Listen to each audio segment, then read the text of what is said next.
স্বপ্নে সহবাস করতে দেখলে গুনাহ হবে কি? ছোট বাচ্চা দেখতে গেলে কি আগুন ছোঁয়া লাগে? পশু পাখি ক্রয় বিক্রয় করা কি হালাল? শোবার বিছানায় নামাজ পড়া যাবে কিনা?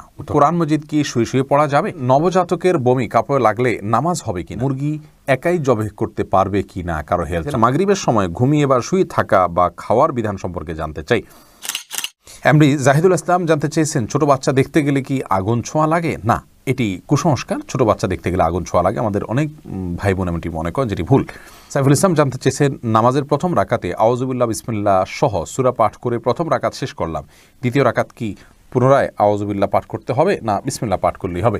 দেখুন, সূরা ফাতিহা যেহেতু আপনি নতুন করে শুরু করছেন, এই জন্য আপনি আউযুবিল্লাহ পাঠ করবেন এবং এরপরে বিসমিল্লাহ পাঠ করবেন। কারণ ফাইদা ক্রাআতাল কোরআন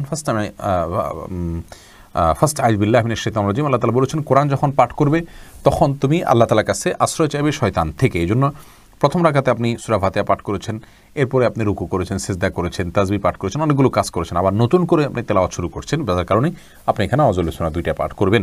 ফারজানা সুলতানা জানতে চাচ্ছেন, পশু পাখি ক্রয় বিক্রয় করা কি হালাল? হ্যাঁ, পশু পাখি ক্রয় বিক্রয় করা হালাল, শুধুমাত্র বিড়াল বিক্রয়ের ব্যাপারে নিষেধাজ্ঞা রয়েছে একটি হাদিসে, সাধারণ বিড়াল। এমডি লিঙ্কন আপনি জানতে চেয়েছেন, শোবার বিছানায় নামাজ পড়া যাবে কিনা? উত্তর হলো যাবে। একটু আগে আমরা বলেছি, যদি খুব বেশি নরম হয়, এত নরম হয় যে সেখানে শরীরের ভারসাম্য রক্ষা করা কঠিন হয়ে যায়, তাহলে সেক্ষেত্রে সেটি নিষিদ্ধ। আর না হলে সাধারণ অবস্থায় এটি জায়েজ রয়েছে, জায়গাটি পাক থাকাটা হলো মূল বিষয়। এরপরে ফারিয়া ইসলাম জানতে চেয়েছেন, কোরআন মজিদ কি শুয়ে শুয়ে পড়া যাবে? হ্যাঁ বোন ফারিয়া, কোরআন মজিদ শুয়ে শুয়ে পড়া যাবে, কোরআন মজিদ শুয়ে পড়া যাবে না এমন কোনো কথা কোরআন হাদিসের কোথাও বলা হয়নি, বরং সাধারণ অবস্থায় কোরআন মজিদ পড়া যাবে। তবে কোরআন মজিদের প্রতি, কোরআন মজিদকে বুকের মধ্যে ধরে অসম্মানজনকভাবে শুয়ে শুয়ে পড়া উচিত না। আপনি মুখস্থ থেকে পড়তে পারেন, আর সাধারণ অবস্থায় বসে বসে সুস্থ অবস্থায় আপনার কোরআন মজিদ পড়ার চেষ্টা করা উচিত। মহিমা মাহি আপনি জানতে চেয়েছেন, নবজাতকের বমি কাপড়ে লাগলে নামাজ হবে কিনা? দেখুন, বমি নাপাক, সেটা নবজাতক হোক অথবা প্রাপ্তবয়স্ক কেউ হোক, সবার বমি নাপাক, যার কারণে এটি লাগলে নাপাক হয়ে যাবে। সুজন মুখতার আপনি জানতে চেয়েছেন ইউটিউব চ্যানেলে, স্বপ্নে সহবাস করতে দেখলে গুনাহ হবে কিনা? না, এর কারণে কোনো গুনাহ হবে না, কারণ এটি বান্দার ইচ্ছার দিন কোনো বিষয় নয়, বান্দার ইচ্ছাধীন বিষয় নয়, এমন বিষয়ের জন্য আল্লাহ তাআলা বান্দাকে পাকড়াও করবেন না। এরপরে জান্নাত আরা জুলি আপনি জানতে চেয়েছেন, মুরগি একাই জবাই করতে পারবে কি না কারো হেল্প ছাড়া? হ্যাঁ, করতে পারবে, কোনো অসুবিধা নেই। মুরগিতে একজন ধরতে হবে এমন কোনো বাধ্যবাধকতা নেই। আপনি মুরগি যেভাবে খুশি সেভাবে জবাই করবেন, জবাই করাটাই হলো মুখ্য। বিসমিল্লাহ বলে জবাই করতে পারলে আপনি নিজে একাও করতে পারেন, কোনো অসুবিধা নেই। এরপরে এমডি রায়হান সিদ্দিকী আপনি জানতে চেয়েছেন, মাগরিবের সময় ঘুমিয়ে বা শুয়ে থাকা বা খাওয়ার বিধান সম্পর্কে জানতে চাই। দেখুন ভাই রায়হান, মাগরিবের পরে এশার আগে শোয়ার ব্যাপারে হাদিসে নিষেধাজ্ঞা রয়েছে। নবী সাল্লাল্লাহু আলাইহি ওয়াসাল্লাম অপছন্দ করতেন এই সময় শোয়াটাকে, যার কারণে মাগরিবের পরে শোয়া উচিত নয়। তবে যদি কেউ অসুস্থ থাকেন, শরীরে ক্লান্তি থাকে, তিনি শুয়ে আছেন ক্লান্তির কারণে, সেটি ভিন্ন বিষয়। কিন্তু সাধারণ অবস্থাতে এই সময় ঘুমানো নিষেধ, কারণ এই সময় ঘুমাইলে আপনার এশার সালাত তরক হয়ে যেতে পারে। তাছাড়া সকাল এবং সন্ধ্যার সময়গুলো আল্লাহকে স্মরণ করার সময়, জিকিরের সময় যেন এই সময় ঘুমিয়ে কাটাবেন না। শুধু সামান্য একটু শুয়ে থাকা, এটা ভিন্ন বিষয়, এটা ইনশাআল্লাহ নিষেধাজ্ঞার আওতায় পড়বে না। এরপরে এমডি সালমান ইসলাম জানতে চেয়েছেন, নামাজের নিয়ত কিভাবে করব? আপনি কোন নামাজ পড়ছেন, আপনার মাথায় যদি সেটি থাকে তাহলে আপনার নিয়ত আছে, বাস। নিয়ত মানে ইচ্ছা। মুখে আপনাকে নামাইতুয়ান পড়তে হবে না, কারণ মুখে নামাইতুয়ান পড়া এটা মূলত নিয়ত নয়, এটা নিয়তের কথাটিকে মুখে প্রকাশ করা। ইসলাম আমাদেরকে সেটি বাধ্য করেনি। মেহেদি রাসেল আপনি জানতেছেন, মুসলিম এবং মুসলমানের মধ্যে পার্থক্য কী? ভাই মেহেদি রাসেল, মুসলিম এটি আরবি শব্দ, আর মুসলমান এটি ফার্সি শব্দ, কোনো পার্থক্য নেই। ফার্সিতে উর্দুতে মুসলমান বলা হয়, আমরা বাংলাতে মুসলমান বলি অনেকে, আর মূলত এর আরবি শব্দটা হলো মুসলিম, যার কারণে অর্থগত কোনো পার্থক্য নেই, দুই ভাষায় ব্যবহার হয়ে থাকে।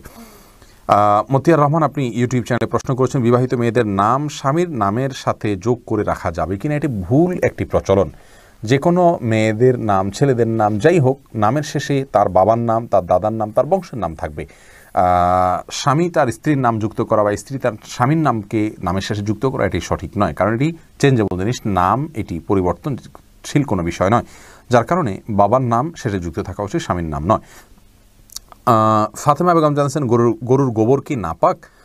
বোন, গরুর গোবরের পাক নাপাক হওয়া নিয়ে দুটি মত রয়েছে সৌদি আরবের স্কলারদের। অনেকে মনে করেন যে সমস্ত পশুর খাদ্য গোশত খাওয়া হালাল, সেগুলোর পেশাব পায়খানা নাপাক নয়। তবে এর চাইতে অধিক শক্তিশালী হলো এক্ষেত্রে ইমাম আবু হানিফা রাহমাতুল্লাহির মত যে এগুলো নাপাক, অতএব সেই হিসাবে গরুর গোবরকে আমরা নাপাক বলবো।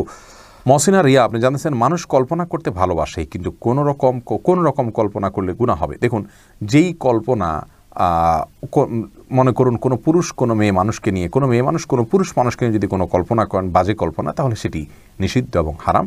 এছাড়া সাধারণ কল্পনা জল্পনা এটি নিষিদ্ধ না। কোনো গুনাহ করবেন, গুনাহের কল্পনা জল্পনা করাটাও গুনাহ। এছাড়া যদি গুনাহ না হয় তাহলে সেরকম কোনো কিছুর কল্পনা জল্পনা করলে গুনাহ হবে না।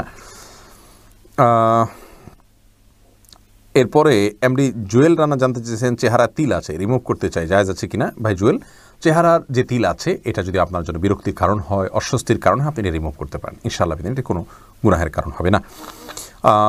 এমডি সোহাগ খান জানতে চেয়েছেন একা নামাজে একামত দেওয়া জরুরি কিনা? জি ভাই, একা নামাজ পড়লেও আপনি যখন একাকী ফরজ নামাজ আদায় করবেন, একামত দিয়ে নামাজ পড়বেন, এই উদ্দেশ্যে কেউ চাইলে আপনার সঙ্গে এসে যোগ দিতে পারে জামাতে।